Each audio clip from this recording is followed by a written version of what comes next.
Bayi tabung atau in vitro fertilization adalah salah satu teknologi yang berkaitan dengan sistem reproduksi pada manusia. Bayi tabung adalah suatu proses pembuahan sel telur oleh sel sperma di luar tubuh perempuan, tepatnya di dalam sebuah tabung pembuahan. Setelah sel telur sudah berhasil dibuahi dan menghasilkan embrio, maka akan dipindahkan ke dalam rahim. Kenapa proses bayi tabung itu dibutuhkan? Karena biasanya pasangan suami istri yang melakukan program bayi tabung ini memiliki masalah kesehatan atau masalah pada organ reproduksinya. Bagaimanakah proses bayi tabung ini dijalankan? Yang pertama adalah konsultasi.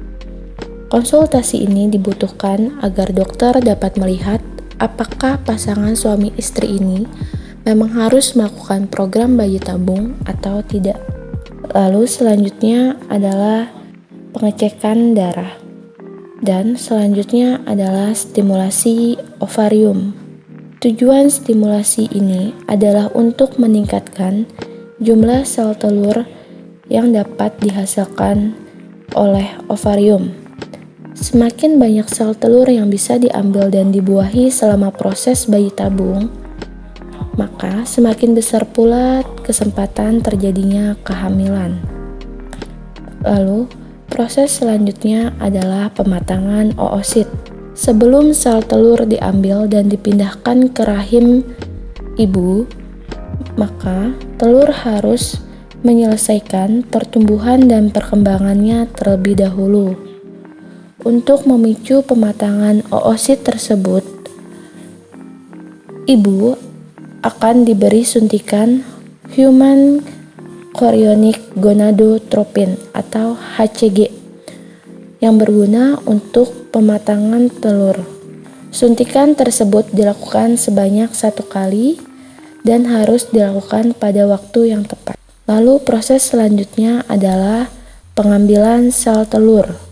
Pengambilan telur baru bisa dilakukan sekitar 34-36 jam setelah si ibu menerima suntikan HCG. Agar tidak merasakan sakit saat pengambilan sel telur, maka perempuan akan dianestesi terlebih dahulu. Kemudian, USG transvaginal dilakukan untuk memandu dokter dalam pengambilan sel telur. Pengambilan sel telur dilakukan menggunakan jarum yang akan menghisap folikel dalam ovarium. Proses selanjutnya adalah pembuahan telur. Jika sebelumnya telur atau folikel dipilih yang paling baik, maka selanjutnya akan dilakukan proses pembuahan atau inseminasi. Inseminasi itu sendiri adalah saat di mana sperma diperkenalkan ke telur.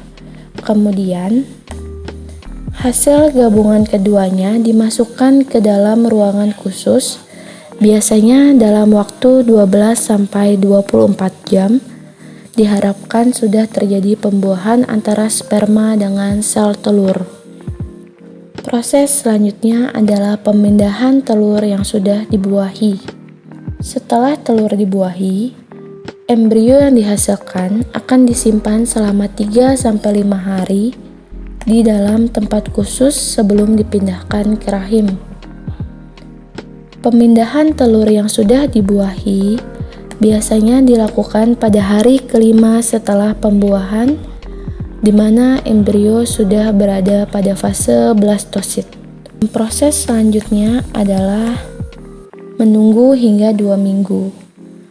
Setelah menunggu selama 2 minggu, akan dilakukan tes kehamilan atau pregnancy test. Apakah janin bisa tumbuh dan berkembang di dalam rahim atau tidak? Jika sudah dilakukan pregnancy test dan didapatkan hasilnya adalah positif, maka dapat dikatakan bahwa proses bayi tabung tersebut berhasil. Dan sel telur akan bisa berkembang menjadi janin atau fetus. Begitulah proses bayi tabung yang biasanya dilakukan. Namun, ada beberapa hal yang harus diperhatikan oleh pasangan suami istri yang ingin melakukan proses bayi tabung, seperti biaya yang mahal dan juga harus sabar dalam setiap prosesnya, agar proses tersebut dapat tercapai dengan maksimal.